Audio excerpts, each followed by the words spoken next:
Značka klavírov, ktorá zrazu vyrába motorky, alebo automobilka, ktorá predáva klobásy, znie to dosť bizarne však, no presne na toto sa dnes pozrieme. Odhalíme, čo sa skrýva za zdanlivo šialenými rozhodnutiami niektorých z najväčších svetových značiek. Začníme hneď z ostra. Yamaha. Každý si okamžite predstaví koncertné sály a nádherné klavíry. Ale to isté logo s 3 ladičkami nájdete aj na revúcom motore motorky. Ako je to vôbec možné? A čo taký Volkswagen? Jasné, ikonický výrobca aut. Že predávajú náhradné diely alebo doplnky, to dáva zmysel. Ale? Klobásy? Áno, čítate správne. A verte mi, toto nie je len nejaký marketingový vtípek. A do tretice tu máme Zippo. Ten klasický vetruvzdorný zapaľovač pozná snáď každý. Ale vedeli ste, že dnes pod touto značkou kúpite prakticky všetko, od grillov až po oblečenie? Čo sa tu vlastne deje? Takže to nás privádza k tej kľúčovej otázke. Čo pre Boha spája klavíry a motorky? Alebo auta a klobásy? Je v tom nejaký hĺbší zmysel, nejaká skrytá stratégia? Alebo si len firmy povedali, vyskúšajme to. Poďme sa na to spolu pozrieť. Takže, prvý dôvod sa skrýva tak trochu pod povrchom. Niekedy má totiž firma úplne skrytú, no mimoriadne silnú zručnosť, ktorú môže využiť na úplne nových trhoch. No a prípad Yamahy je toho dokonalým príkladom. Aby sme to pochopili, musíme sa vrátiť v čase.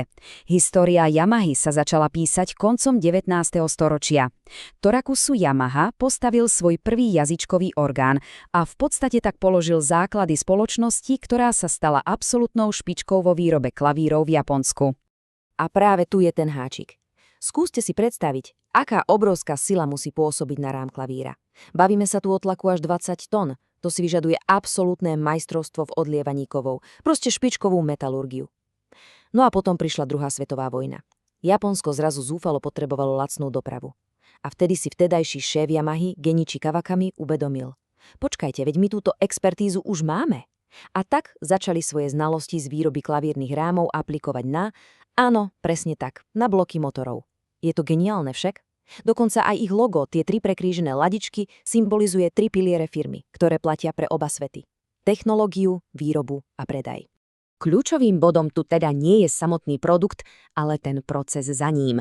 Yamaha vlastne nepredávala klavíry, predávala majstrovstvo v precíznom spracovaní kovov a práve táto základná kompetencia im umožnila ten úplne plynulý prechod od sveta hudby do sveta motorov.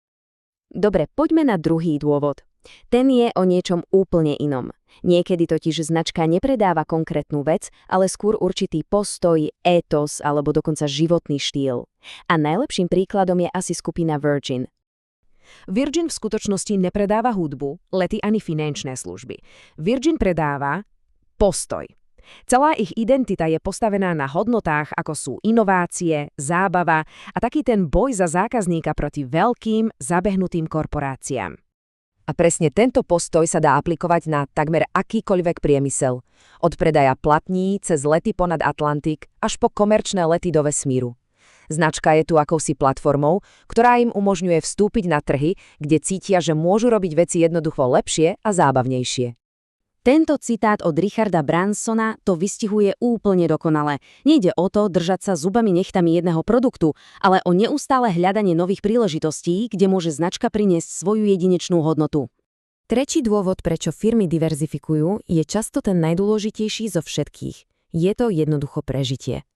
Čo má značka robiť, keď jej hlavný trh začne upadať? No, odpoveď je jasná. Musí sa adaptovať. Zippo je ikona, o tom niet pochýb, ale táto ikona bola extrémne úzko spätá s fajčením. Keďže miera fajčenia v USA od 50. rokov klesla o polovicu, Zippo čelilo existenčnej hrozbe. Reálne hrozilo, že ich zapaľovače skončia v truhlách spolu s ich majiteľmi, presne ako ten od Franka Sinatry. Namiesto toho, aby sa zúfalo držali umierajúceho trhu, Zippo sa kompletne pretransformovalo. Z výrobcu produktu sa stala lifestyleová značka. Začali predávať pocit americkej odolnosti a dobrodružstva. A to sa dalo aplikovať na kempingové vybavenie, oblečenie a kopu ďalších produktov. Tým si vlastne zabezpečili svoju budúcnosť. Ale pozor, niekedy za úspešnou diverzifikáciou nestojí žiadna obrovská premyslená stratégia. Niekedy sa len vedľajší produkt stane úplne náhodným a masívnym hitom. A presne tu prichádza na rad príbeh Volkswagenu. V jednom z nedávnych rokov predal Volkswagen neuveriteľných 8,5 milióna kusov svojho najobľúbenejšieho produktu. A nebolo to auto, ale klobásy Currywurst. A teraz sa podržte. Volkswagen berie svoju klobásu tak vážne, že má oficiálne číslo náhradného dielu. Presne tak ako spojka alebo výfuk. Vyrábajú ju vo vlastnom mesiarstve priamo v závode vo Wolfsburgu, a to už od roku 1973. Tento citát presne vystihuje, aký kultúrny význam táto klobása má. Pôvodne to bolo len jedlo pre zamestnancov v kantíne, lenže stala sa tak populárnou, že ju dnes predávajú v supermarketoch a na futbalových štadiónoch po celom Nemecku. Samozrejme, treba povedať, že nie každé rozšírenie značky dopadne úspešne.